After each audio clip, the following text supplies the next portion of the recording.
ushobora kuba uri kumureba ariko n'ubu ukaba utaramusobanukirwa. Ngaho nyemerera dutangire gutya.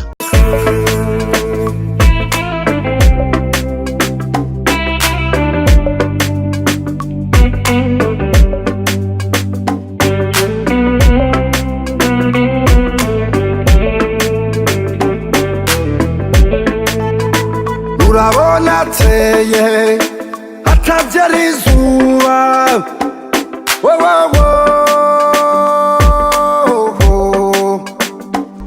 Ni umuhanzi wakunzwe cyane kubera ijwi n'ubuhanga byuje igikundiro cyinshi. Benshi bishimiye ibihangano bye ndetse barabikunda cyane. Mvuze ko Kitoko mu myaka yatambutse yari ku rwego rurenze rw'abahanzi tubona muri iyi minsi, barimo ba Bruce Melody, Chris Easy, The Ben ndetse n'abandi. Ntago nabambeshye ko yabarushaga impano, yabarushaga igikundiro ndetse no kwamamara. Gusa nyuma yo kumva ibi ngibi wakibaza ati se nimba ari uko byari bimeze, ubu ngubu yagiye he? Ni ukubera ko yari umuhanzi ufite impano ndetse anakunzwe cyane, ariko nyuma akaza kuba nk'uwaburiwe irengero. Ndavuga mu muziki. Ese ubu yababahe cyangwa se yabakora iki? Ni muri mu bakoresha internet cyane, nta kuntu wabura ko warumvisha inkuru zivuga yuko yakundanye n'umukobwa nyakubahwa Perezida Paul Kagame ariwe Ange Kagame. Ese ubu yababayeho gute mu buzima bw'urukundo nyuma yuko bavugaga yuko ari umukunzi we Ange Kagame basa nk'abamutega papo cyangwa se bakamutwara umukunzi? Ibyo byose ugiye kubisobanukirwa muri no video. Amazina yahawe n'ababyeyi ni Patrick Bibarwa, ariko benshi twamumenye ku mazina nka Kitoko.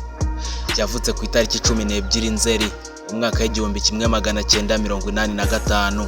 Yavukiwe ahitwa Kazimbwa, aho akaba ari mu burasirazuba bwa Kongo mu cyahoze ari Zaire. Kitoko yatangiye amashuri y'incuke ahitwa Inazimata, aho ni mu karere ka Nyabikere, akaba mu gihugu cy'i Burundi.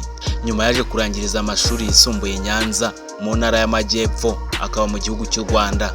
Yakomeje amashuri yisumbuye mu kigo cya Espagne mu mujyi wa Nyanza, aho akaba mu ntara y'Amajyepfo, ndetse akaba ari naho yarangirije ishami ry'icungamutungo. Kitoko watangiye umuziki muri korali yo mu rusengero. Yatangiye umuziki nk'umuhanzi wabigize umwuga mu mwaka wa 2008.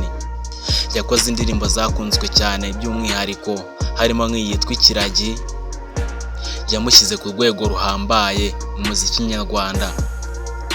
Ikindi kandi utamenye kuri uno muhanzi Kitoko ni uko muri no ndirimbo mu mashusho yayo havuga yuko umukobwa wakoreshejwemo baba baranabyaranye umwana. Guhera mu mwaka wa 2013 yatangiye kugenda agabanya ibihangano bye, yagendaga ashyira hanze umunsi ku wundi. Ndetse muri uwo mwaka mu kwezi kwa Kamena ni nabwo yatangaje yuko ahagaritse muzika ku mpamvu ze bwite atashatse gutangaza. Kuva icyo gihe kugeza uyu munsi amaze kugaragara mu ndirimbo nkeya cyane, ku buryo rwose zitarengeje 10, kandi rwose yari umuhanzi ufite ejo hazaza. Ibyo rero ni bimwe mu byabangamiye abakunzi be ndetse n'abakunzi b'umuziki nyarwanda.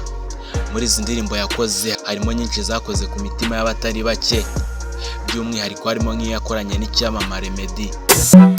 uzi ko nkukunda, baby you know better.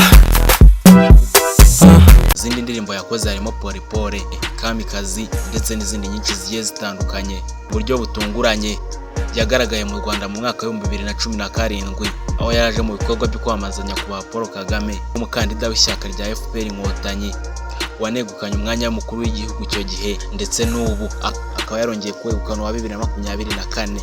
Icyo gihe kandi Kitoko aza mu Rwanda yabashije gukora indirimbo yakunzwe n'abatari bakeya mu gihe cyo kwiyamamaza.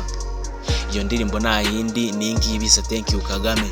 Ni indirimbo yakoze amateka akomeye cyane hano mu Rwanda, nk'uko indirimbo Azabatsinda Kagame yakoze mu mwaka wa 2024 turangije. Yakoze akazi gakomeye cyane, aho wasangaga ahantu hose umukandida wa FPR Inkotanyi yabaga yagiye kwiyamamariza. Iyo ndirimbo rwose yabaga iri guca ibintu.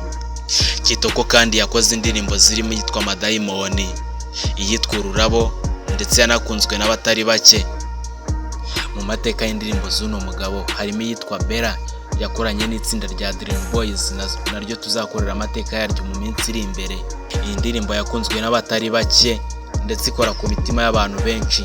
Uko twatangiye tubibabwira, amazina y'ababyeyi ni Patrick Bibarwa, akaba yaramamaye nka Kitoko. Iri ngiri rikaba ari izina rikomoka mu burengerazuba bw'u Rwanda, rikaba riri mu bwoko bw'iringara.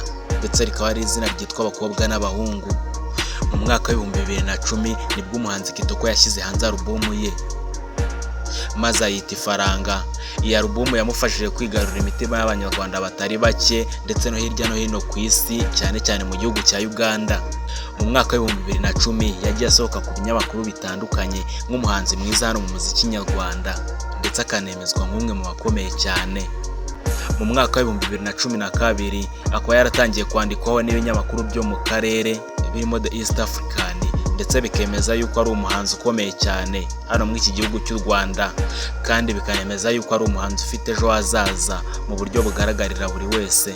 Uyu muhanzi Kitoko kandi yagiye avugwa mu rukundo n'abakobwa bagiye batandukanye kubera igihagararo cye, isura ye ndetse n'uburyo yitwara. Ndavuga mu bijyanye n'umuco, ni umwe mu bashyirwa mu bahanzi beza rwose bari hano mu gihugu cy'u Rwanda. Ibyo rero bigatuma akundwa n'abakobwa benshi bagiye batandukanye ndetse bo mu byiciro bitandukanye. Uyu mugabo Kitoko hari igihe cyageze maze avugwa mu rukundo na Ange Kagame, umukobwa wa perezida w'igihugu cy'u Rwanda. Hari mu mwaka w'ibihumbi 2018 ndetse na 2019, imbere gato y'icyorezo cya COVID-19, nibwo urukundo rwabo rwatangiye kunugwanugwa cyangwa se kuvugwaho n'abantu benshi bagiye batandukanye. Ndetse uyu muhanzi Kitoko yakoze indirimbo Kamikazi, byavuzweho n'abantu benshi yuko iyi ndirimbo rwose yaba yarayikoreye Ange Kagame, yari yarakunze ndetse akamwihebera nubwo bitabashije gushoboka yuko babana. Mu gihe twari twiteze yuko Ange Kagame agiye kubana na Kitoko, byaje kudutungura cyane aho twari tubonye Ange Kagame ashakanye n'undi mugabo utari Kitoko. Munyemerere dusoreze video ahangaha, tuzasubira ubutaha. Njye mwabanaga Ndaregisi, iyi ni Big 5 to 5 Empire.